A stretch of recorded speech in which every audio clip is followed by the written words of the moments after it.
जय माता दी दोस्तों, मैं हूँ अर्चना तिवारी। स्वागत है हमारे चैनल ज्ञान की बात विद अर्चना चिंतामणि में आप सभी लोगों का। कैसे हैं आप लोग? उम्मीद है, विश्वास है, माता रानी से प्रार्थना है आप सभी लोग अपने अपने घरों में अच्छे होंगे। दोस्तों, आज की वीडियो बेहद जल्दी में और बेहद ज़रूरी बातें। थंबनेल के अनुसार आपने देखा भी होगा 8 वो ज़रूरी बातें जो आप भी जानकर हो जाएंगे हैरान। और क्या-क्या गलतियां आप करते हैं इसको आगे से ना हो कर लेंगे सुधार। तो दोस्तों, आज की वीडियो में हम बात करने वाले हैं एमपी यानी मध्य प्रदेश की घटना राजा रघुवंशी और सोनम रघुवंशी की। क्या-क्या गलतियां उनके परिवार वालों ने की और राजा ने खास क्या 8 गलतियां की। चलिए आज उसी के बारे में जानते हैं। इससे पहले आप हमारे चैनल पर नए हैं, पहली बार मेरी वीडियो देख रहे हैं तो कृपया करके हमारे चैनल को सब्सक्राइब कर लें। अगर मेरी वीडियो आपको पसंद आती है तो लाइक ज़रूर कर लें दोस्तों, ताकि मेरे हर वीडियो का नया नोटिफिकेशन आपको पहले प्राप्त हो सके। तो चलिए दोस्तों, बात को शुरू करते हैं। सबसे पहले प्लानिंग। जो सोनम रघुवंशी है उसकी इतनी अटल और जोरदार प्लानिंग है कि कभी कोई सोच ही नहीं सकता कि कोई नारी अपने पति के साथ ऐसा कर सकती है या कोई लड़की अपने बाप के पगड़ी के साथ ऐसा कर सकती है या कोई लड़की किसी के घर का दीपक इस तरह से बुझा सकती है। सब तो सब छोड़ दीजिए, उसके अंदर इंसानियत भी नहीं बची, हैवानियत भी नहीं बची। उसने सेल्फ के बारे में भी नहीं सोचा। उसने खुद को एक ऐसे डस्टबिन की तरह बना लिया कि इस्तेमाल करना तो सब चाहते हैं पर घर में रखना कोई नहीं चाहेगा। वही हाल सोनम रघुवंशी का हुआ। दोस्तों, वो 2 साल से आप न्यूज़ के अनुसार या सारे डिटेल के अनुसार और अपने पुलिस कार्रवाई जो हो रही है उसके अनुसार सुन रहे होंगे।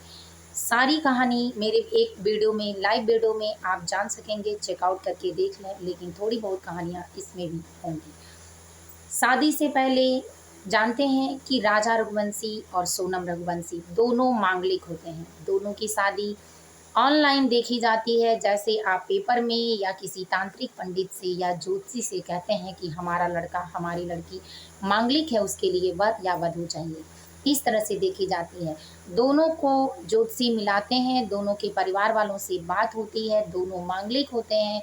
यहाँ तक सबको पता है कि अगर मांगलिक की शादी मांगलिक से नहीं की जाती है तो जोड़ी में विखंडन होता है, किसी एक को मौत के घाट उतरना ही होता है। इन दोषों को दूर करने के लिए आप देखे होंगे कि ऐश्वर्या राय मंगली थीं, लेकिन अभिषेक बच्चन से शादी से पहले किसी वृक्ष से उनकी शादी कराई गई। ठीक उसी तरह से ये भी ये सोचती थी कि किसी न किसी बहाने एक ज्योतिषी उपाय में आप ये भी देख सकते हैं कि राजा की मौत हो गई, यानी बिल्कुल नहीं चल पाया, क्योंकि राजा की कुंडली में दोष होने के कारण शादी 1 साल बाद ग्रह नक्षत्र दिखा रहा था। लेकिन सोनम के घर वाले ज़बरदस्ती कुंडली बैठा के और ज़बरदस्ती शादी के लिए 1 साल न टालने के लिए पहले ही कर लेते हैं। दोनों के परिवार में बातचीत होती है। सोनम राजा को पसंद नहीं करती है, लेकिन माता-पिता के दबाव में आने के कारण शादी करती है। पहली गलती कि आप दबाव में शादी बिल्कुल ना करें। आपकी बेटी और बेटे के साथ किसी और के भी भविष्य का निर्माण होता है, किसी के परिवार की इज्जत होती है, किसी का भविष्य होता है। दूसरी गलती, कुंडली नहीं बैठ रही थी तो नहीं करना चाहिए था। 1 साल रुकना था तो पूरा कोशिश करना चाहिए था कि 1 साल रुकें, पूरा मौका था राजा को मना करने के लिए, लेकिन भाग्य जो लिखता है वो कोई टाल नहीं सकता। तीसरी गलती दोस्तों, शादी होने के बाद जब सोनम अपने करीब नहीं जाने दे रही थी राजा को, तो राजा को जिद करनी चाहिए थी, अपने परिवार वालों से बात करनी चाहिए थी। सोनम ने चौथी गलती ये करवाई कि कामाख्या मंदिर जाना है और मंदिर के बाद ही हमारा व्रत टूटेगा। ऐसा बिल्कुल गलत है। सबसे पहले पृथ्वी का प्राणेश्वर या ये कहिए कि परमेश्वर पति ही होता है, तो करना चाहिए, पति के साथ रहना चाहिए था उसको, लेकिन नहीं रही।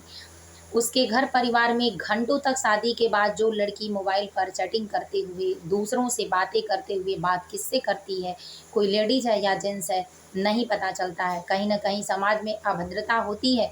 कभी-कभी घर वाले झूठा आरोप लड़की पर लगाकर लड़की से ज़ोर ज़बरदस्ती करके घर में ही दफना देते हैं। लेकिन यहाँ तो सीधा उल्टा हुआ। लड़की बात करती रही, घर वाले रोक-टोक नहीं पाए। पूरी प्लानिंग के साथ शिलांग जाएँगे, क्योंकि वहाँ के बारे में, वहाँ की पहाड़ियों के बारे में सब कुछ सोनम को पहले से पता था। वहाँ की जानकारी पता थी कि वहाँ मौत होने के बाद भी बहुत सारे ऐसे केसेस हैं जिनका खुलासा नहीं हुआ, तो इसका भी नहीं होगा। वो पहाड़ियों की उन ऊंचाइयों तक जाने की, फ़ोटो लेने की ज़िद की जहाँ से अता-पता सीताराम भी ना पाए, वहाँ तक गई। रूम होटल का सुनसान जगह पे दिलवाया लिया। यहाँ की 3 जो सुपारी किलर थे, उन तीनों ने जब चढ़ते हुए पहाड़ियों पर मना कर दिया कि मैं थक गया हूँ, नहीं जाऊँगा, तो सोनम ने कहा मैं 20 लाख रुपए और दूँगी, और अपने पति के पर्स से 15,000 रुपए निकाल कर फिर से उनको दिया और मारने के लिए कहा कि कैसे नहीं मारोगे। खुद सोचिए कि जिसके साथ शादी के 18 दिन, 19 दिन, 10 दिन बीत गए, जिसके परिवार में बदलने के बाद सोनम की विनाशकाले विपरीत बुद्धि जो आई, उसने हर उस रिश्ते की धज्जियां उड़ा दी। एक माँ की ख्वाहिशों की, बहन की, भाइयों की, घर परिवार की, यहाँ तक कि कितने लड़कियों का भविष्य चौपट कर दिया। कितने अच्छे लड़कियों को शक के दरमियान कटघरे में खड़ा कर दिया, कितने सपनों को खड़ा कर दिया। कितने लड़के अच्छी लड़कियों से, सोनम नाम की लड़की से आज भी कोई शादी करने के लिए कहेगा तो एक बार लड़का ज़रूर सोचेगा। जिस तरह आज कोई अपनी बेटी का नाम कैकई नहीं रखना चाहता, ठीक कोई सोनम अपनी बेटियों का नाम नहीं रखेगा। इतनी लोग नफरत करने लगेंगे, क्यों किया ऐसा? सिर्फ एक लप्पू झरना के प्यार में। आज भी उस लड़की को क्या उसमें दिखा? दोनों बिजनेसमैन थे और दोनों की बुद्धियां खराब थीं। राजा के पास बहुत सारे अवसर थे, वो ना गया होता।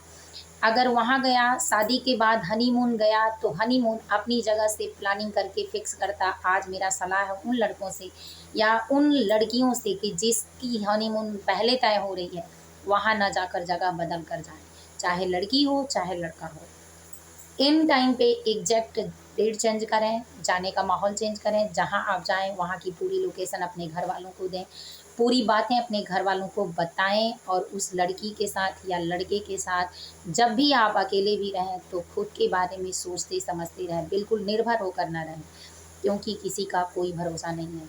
अगर आप भी चाहते हैं अपने जीवन में, क्योंकि शादी से पहले कोई लड़की, शादी के बाद प्रेम होता है, तो कोई लड़का हनीमून मनाने जाता है तो ये हाल होता है। शादी के पहले प्रेम होता है तो शादी के बाद कुछ उल्टा होता है। यानी लड़कियों ने भी कमाल का रंग दिखाया अपना, जो नहीं होना चाहिए। लड़की सहनशील होनी चाहिए, शक्तिदायक होनी चाहिए, प्रेरणा होनी चाहिए, सहानुभूति होनी चाहिए, ममता होनी चाहिए, प्यार और मोहब्बत, प्रेम, लक्ष्मी, सरस्वती, अन्नपूर्णा होनी चाहिए। पर काली दुर्गा का रूप तभी आना चाहिए जब उसके साथ अत्याचार और भ्रष्टाचार हो।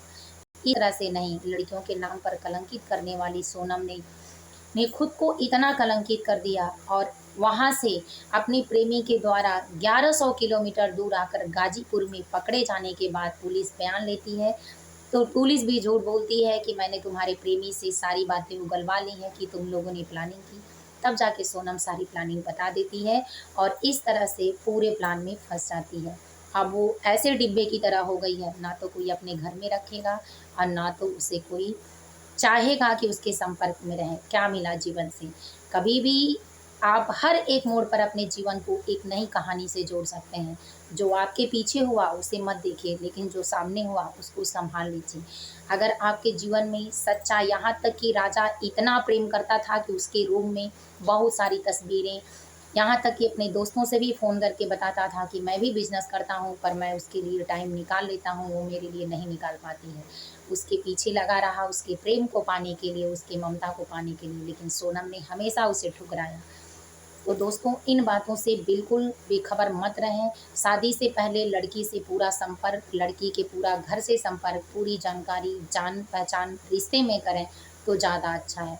याद रखें कि अगर आप जानकारी में रहेंगे तो रिश्तों का दबाव, प्रेम का दबाव, समाज का दबाव ज़रूर आपके साथ रहेगा। लेकिन अगर आप इस तरह से करेंगे तो आप किसी के बारे में वो जानकारी हासिल नहीं कर सकते हैं जो अपनों में होता है, और कभी आप उसको उस तरह से नहीं दबा सकते हैं जिस तरह अपनों में होता है। तो दोस्तों, वीडियो पसंद आई हो तो लाइक कर लें, चैनल को सब्सक्राइब कर लें। फिर मिलूंगी एक नए वीडियो में नए ज्ञान के साथ। तब तक वीडियो यहीं करती हूँ। जय माता जी, हर हर महादेव।